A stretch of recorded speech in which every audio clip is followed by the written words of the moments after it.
I've known Dick Cheney through Gerald Ford since 1975. He is the most brutal person I've ever encountered personally, by far.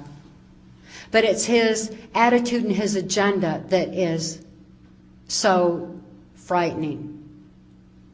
Who we have in position of president is a figurehead, the spokesperson, which is why back during the Reagan-Bush administration, while George Bush and Dick Cheney were running everything from behind the proverbial wizard's curtain or behind the scenes, then Ronald Reagan could be up front and say what they needed him to.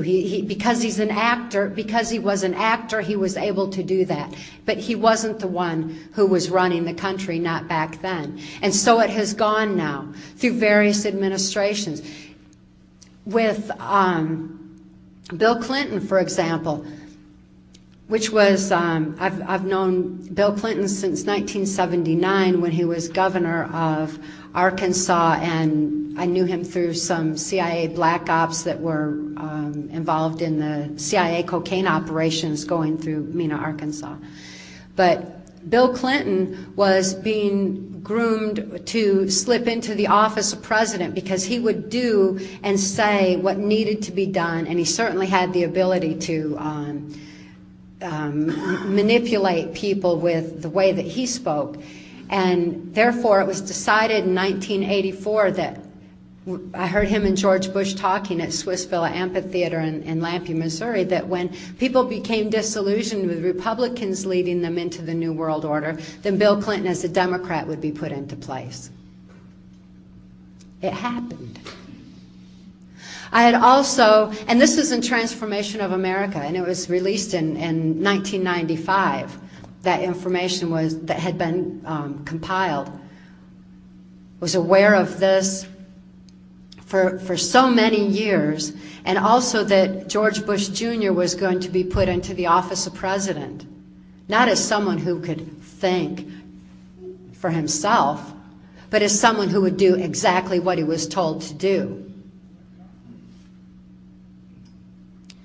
George Bush Jr. can deliver a speech very well, because all he has to do is voice it and mouth it exactly like he's told to do. But to ask him a question that he has to think of creatively or to answer on his own, the tongue goes to the side of the mouth and he doesn't come off just very, very, very bright.